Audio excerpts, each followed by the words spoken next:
Hello বন্ধুরা, তোমরা সবাই কেমন আছো? আশা করছি খুব ভালো আছো। আমি একটি নতুন ব্লগ আজকে তোমাদের সঙ্গে শেয়ার করছি। আশা করি সবারই খুব ভালো লাগবে। তো দেখো, এখানে আমি ঘি তৈরি করব। সেই জন্য আগে মানে পুরো ইয়েটা বার করে নিয়েছি, দুধের সরটা নিয়ে পরে ওটাকে ভালো করে ডলে ডলে একদম মসৃণ করে নিয়েছি। তারপর জল দিয়ে দিলাম।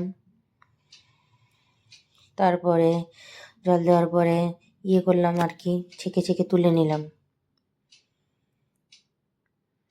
খুব ঠান্ডা ছিল, ফ্রিজে ছিল তো, এই যে কড়াইয়ের মধ্যে তুলে নিচ্ছি। এটা খাওয়ার জন্য নয়, আমার ছেলের বার্থডে ছিল সেই দিনটা, তো সেই জন্য ঘিটা গলিয়েছিলাম আর কি, নিজে হাতে করেছি। তো এখানে দিয়ে দিলাম। এই যে ঘি গলতে আরম্ভ করেছে। আর ঘরে বানানো জিনিসের একটা আলাদা ইয়ে থাকে।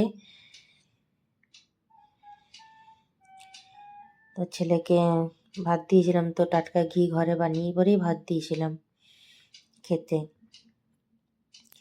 এই যে ঘি হচ্ছে,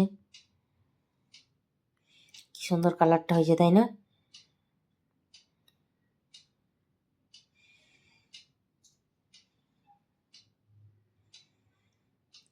খুব ভালো লাগে নিজে হাতে কিছু করে রাখার ইয়েটা, মজাটাই আলাদা। তারপর জন্মদিন ছিল যেহেতু, তা ওর বাবা এগুলো ওকে শপিং করিয়েছে, ওটা রাতে পরার জন্যে মেরুন কালারেরটা, আর ওগুলো আর কি দিয়েছে তার সাথে এক্সট্রা। কেমন হয়েছে বন্ধুরা জানিও। তারপর এখানে রান্না টান্না সব কমপ্লিট করে পরে এখানে আশীর্বাদের পর্ব চলছে আর কি। আমি আশীর্বাদ করেছি, আর এত হুটোপাটির সময়ে মানে মুখটা নিতে পারেনি আর কি, ক্যামেরা করার সময়তে আর কি। খুব মানে ওর বাবা ডিউটির থেকে এসে হটপট করে করেছে। এই যে ওর বাবা এখানে আশীর্বাদ করছে, আর বাবু তো খুব খুশি। তো কেউ কিছু মনে করে না, দোষ গুণ মাফ করে দেখবে ভিডিওটা। আর আমাদের পাশেই থাকে আর কি, ওর দাদা দিদিও এসেছিল, ডেকেছিলাম, তো ওরা আশীর্বাদ করছে।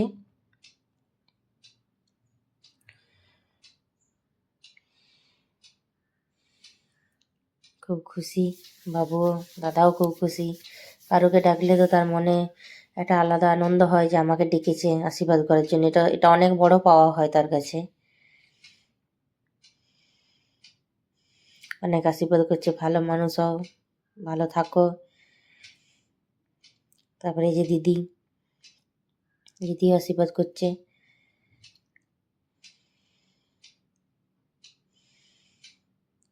জানি না কার কেমন লাগছে ভিডিওটা দেখতে। যাই হোক, যেমনই লাগুক একটা লাইক অন্তত করে দেবে। তারপরে এই যে এখানে খাওয়া দাওয়া চলছে বাবুর। যা পেরেছি নিজের হাতে যতটা করা সম্ভব হয়েছে আমি করে খাওয়াইছি ছেলেকে। জন্মদিন খুবই স্পেশাল হয়, ছেলের তো স্পেশাল দিন বটেই, আর মা বাবার কাছেও কিছু কম নয়। ওই যে আমার বতারি আছে এখানে, দিদিও ডেকেছে, মানে আমি ডেকেছি আর কি, দিদি একটু খাইয়ে দাও। তো জিজ্ঞেস করছে কি খাইয়ে দেবো, তো ওই যে বলছে বেগুন ভাজা না কি পটল ভাজা তুলেছিল, আর ওই দিদির মেয়ে সাইডে আছে। এই যে তারপর সন্ধ্যার সময়টা বন্ধুরা সব চলে এসছে, খুব ফুর্তি বন্ধু বান্ধব আসলে। আর এই যে এখানটা এরকম ভাবে সাজিয়েছিলাম, কেমন লাগছে কি জানি, নিজের মতন করে তো আমি বানিয়েছি। সবাইকার কাছে নাও ভালো লাগতে পারে, আবার ভালো লাগতেও পারে, কিছু বলা যায় না, সবাইকার চয়েস সমান হয় না না। এই কেকটাও খুব সুন্দর ছিল। আর আমার ছেলে ডোরেমনের খুব পেন্টিং ফেন্টিং করে আর কি, সেই জন্য ওর এইটাই আনা হয়েছিল কেক। আর এটা যে কি এই বছরে আমি নতুন দেখছি, বার্থডে ইয়ের সময় এটা মোমবাতিটা অন করার পরেই এটা মিউজিক বাজে বার্থডের, তো খুব সুন্দর নতুন ধরনের।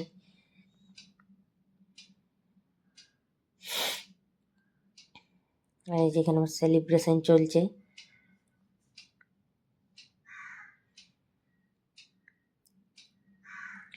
বাবু তো খুব খুশি।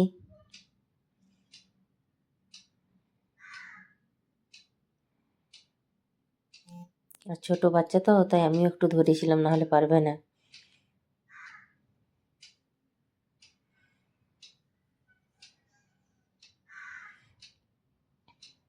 সবাই এসছে, খুব ভালো লাগছিল। আগের বছর বাইরে করেছিলাম, আর এই বছর বাড়িতেই করেছি আর কি, সেরকম কারোকেই বলিনি। যেগুলো খুব ক্লোজ সেগুলোকেই বলেছি।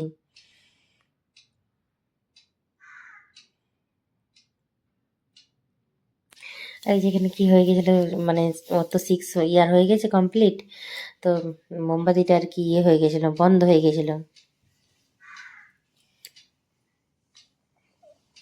আবার জ্বালিয়ে দিল, সেই জন্য হাসি পাচ্ছিল আর কি।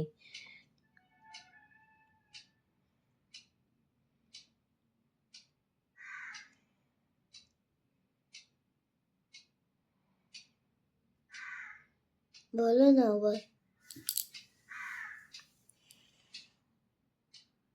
আর এখানে একটা ভুল হয়েছে, ছেলেকে না খাইয়ে আগে ওর একটা দাদা হয়, ওর দাদাকে খাইয়েছি।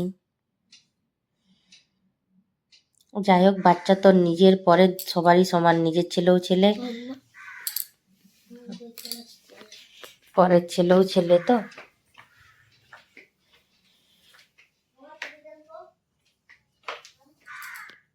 আর এই যে রাতের খাবার এখানে ইয়ে করেছি, অ্যারেঞ্জমেন্ট হয়েছিল এগুলো, মিষ্টি, চাটনি, পাঁপড়, দই সব কিছুই ছিল। আর এই যে এতগুলো গিফট হয়েছে।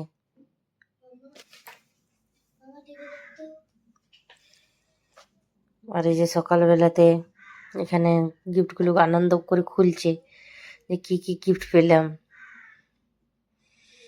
যাই হোক, 2-3 বার কথার মাঝে আমার ছেলে মামা মামা বলে ডেকে ফেলেছে, কেউ কিছু মনে করো না। ছোট বাচ্চা তো, বন্ধ করলেও শোনে না। তো সবাই সাথে থেকো, পাশে থেকো, থ্যাংক ইউ সো মাচ। আর এই যে